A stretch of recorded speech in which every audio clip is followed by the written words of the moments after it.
There was one point when I was thinking this video, a bit sketchy, is it even a video? Judging by what we've just found, well chuffed. Unequivocally, that is exactly what it is, what we think it is. Yep.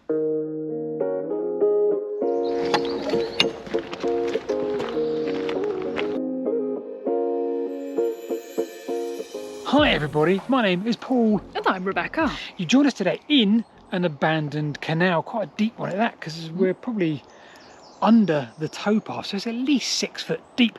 We've actually covered this canal before. It's a Salisbury and Southampton canal. You can go and look at that video over there.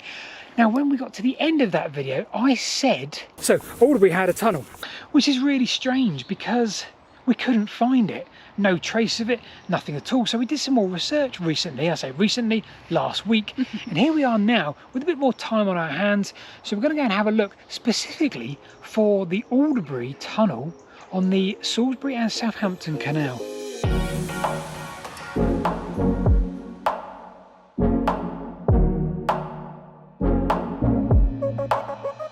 Now, before we get to Alderbury, we're halfway between East and West Grimstead. Gorgeous little villages, and I just thought it'd be quite nice to walk along this stretch because it's absolutely beautiful. Beautiful morning, and I remember from our journey last time round, this bit of the canal was still really sort of intact, and just really wanted to see it again, I guess. Is that all right? Yeah. It's pretty, isn't it? It is really pretty. Still pretty. Little church and everything, and it's all gorgeousness here. We're only about a mile from Alderbury, so we're going to head in that direction now, and we're going to start talking tunnels.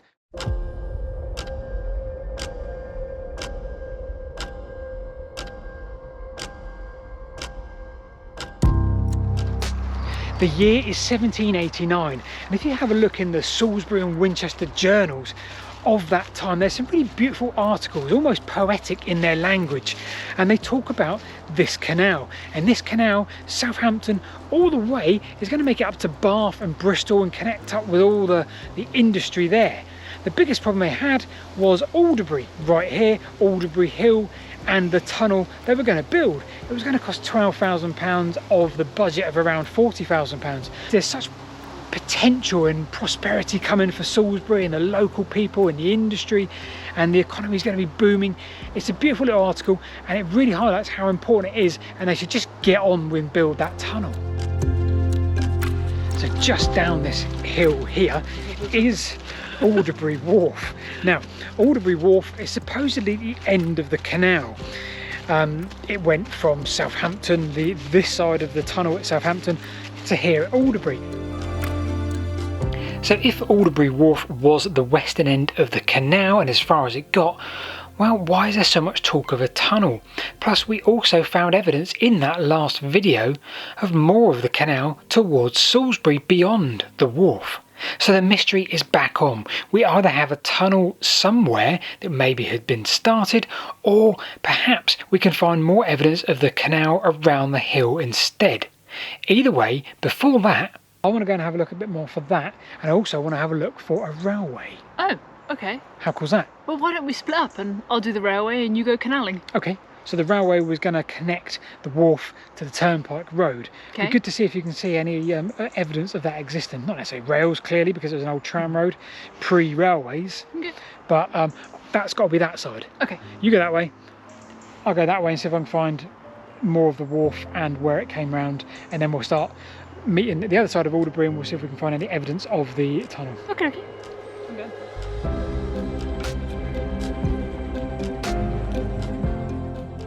What I want to try and do is try and find more of the old canal as it came into this wharf. I'm not convinced the wharf was there, although it looks really obvious because it's still covered in a vast pond or lake of water. Okay, as we were saying, somewhere down there, a load of water down there, is the wharf. So I'm actually looking for a tramway, or evidence of where one might have been at some point. So let's see what we can find.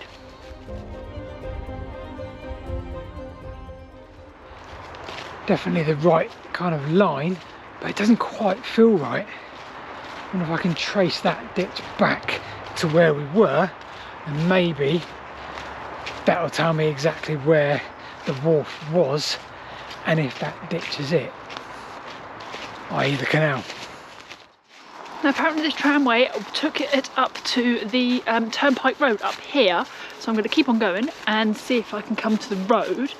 But it's very higgledy-piggledy. It's very up and down. There's no obvious sort of tram road route that goes from the water up so far, so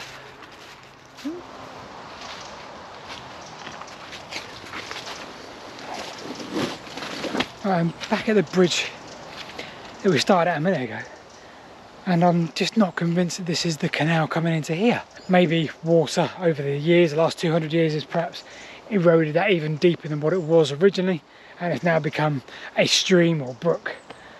That's the only conclusion I can draw, really. I need to find Rebecca now, who went off in this direction to look for the railway. although a bit higgledy-piggledy, it's a path that leads straight down to the water here.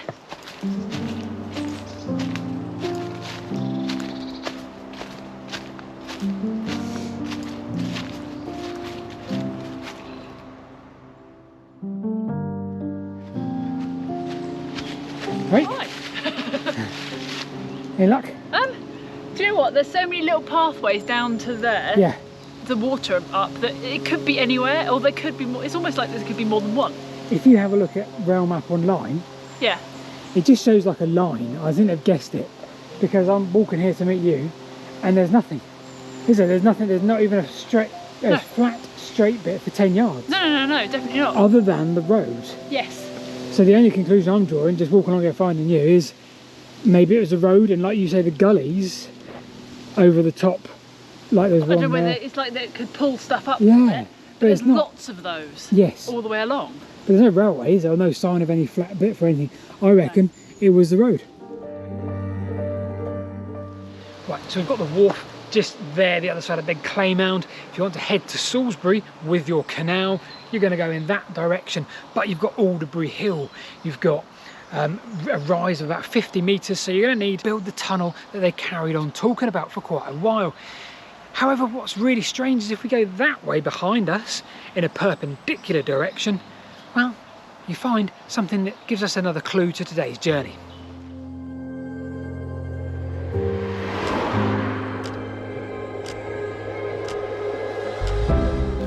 Canal Lane. Yes. Right, so Canal Lane, when the canal is way back there, stop there. Apparently that's where it ended.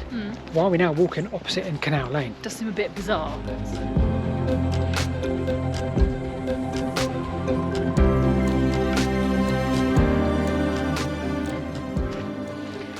So from the canal path down, or canal walk, Canal Lane. from Canal Lane we headed, it's not south, it's southwest. And we think in front of us now is a tree line which the canal could have come along had it have continued.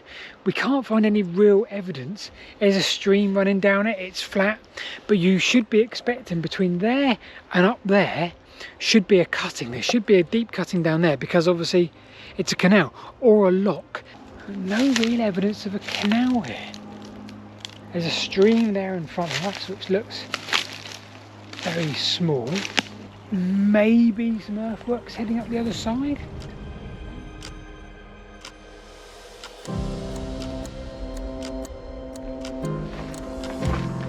Right, inconclusive back there, that tree line inconclusive. Heading a little bit further southwest, a lot of it's private land, so you can't really get to it. So we're going to go back over to possibly the most conclusive piece of evidence to suggest there was a tunnel, and that is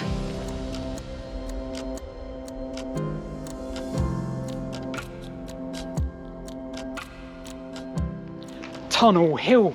We're the other side of Alderbury Hill now, the other side of Alderbury on the Salisbury side, and there's this road called Tunnel Hill Road. Why would you have a road called Tunnel Hill Road if there's no tunnel? Yeah, or even if there wasn't an ounce of a tunnel built. If it was just a proposal as part of the plan, you wouldn't call this road Tunnel Road. Now, as we walk down this hill, we're now probably about 5 metres above the correct contour level, assuming there were no locks that were planned. So, you know, if you would have buried a tunnel in at the other end where the wharf was, or near where the wharf was, give or take a few hundred meters, well, you'd have gone in here and you'd have come out somewhere around this hillside here. So that does work in terms of its location. So we've been here before, and I climbed through that fence. I went down onto what is clearly, unequivocally, a canal cut. It goes that way for about 100 meters, curves round and goes off in the direction of Salisbury. Now, you come over this side of the road here, there's absolutely nothing. We're about 5 meters too high there. It's just a load of trees, no cut whatsoever, not even looking like it's been filled in, no earthworks, nothing. So what's this bit here? If the canal just stopped here, or if the tunnel came through there, then this wouldn't need to be the canal. So maybe they secured this part of the land early on, started building the tunnel, didn't work, and then they said, okay, we're gonna have to go all the way around the outside of the hill, and then they carried on building this bit here. But seemed to have stopped here. But they stopped here because maybe they hadn't secured that bit of land yet in terms of the ownership of the land. Okay. Compulsory purchase or whatever they did back then. Because there's no bridge here, there's nothing, it's just a cut.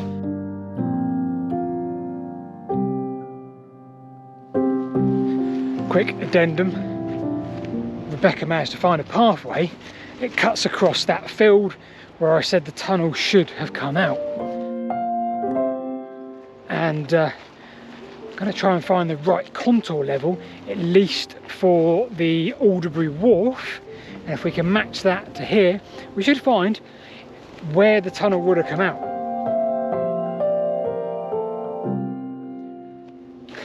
Right, so let's just give you a little bit of context. Now we're down here on site, just below the church. Come back to the tunnel in a second. Look at this. This is one of the most beautiful things you'll see if you enjoy abandoned canals. As we do. Look at this. The camera that way. Now, when we were here last time, just look at the tree line, look at everything in this picture. Isn't it beautiful? Towpath up there, built. Tree line this side here. Maybe these trees were built around the same time, but planted around the same time. We assumed the tunnel would go into there, but it wouldn't. That's where you would go if you're going to go round the hill. So why did they build that? Well, maybe they started on the tunnel and they didn't have a lot of luck with it. Maybe it collapsed. It's very, very marshy. There's some springs around there. Anyway, we've left what we think, well, we know is the canal there that was built. But if we come back up here to where Rebecca is, we spin round over here, well, we think this huge bit of marshland here, and how marsh it is, if I sink, that would add to the cause. Not too bad at the moment, but I think here is the site of an attempted tunnel. I think this is where they started to build a tunnel right here, because it would fit very well with the contour there, and it would head straight line that way across under Alderbury and out by Alderbury Wharf. That's the theory. I reckon this was almost halted very, very quickly, perhaps because of quicksand, because of bad soil, lack of experience at that time, who knows. Either way, an abandoned tunnel next to the abandoned canal. Still haven't quite solved the mystery. I reckon they did stop at the wharf. They couldn't afford the cost to get down to Salisbury, because you've still got to lose another 25 meters. I'd love to know if anyone actually knows why that was called Tunnel Hill. Is it because they did start it and there was maybe some casualties, maybe there was an accident they didn't really report, and the locals said, oh, Tunnel Hill. And it was just a story from a couple of 100 years ago, because that happens. We'll see you this time next Sunday. Thanks for watching. Give the little button down there a bit of a like. Not the little bug. Oh. Oh, bye bug. See you next week.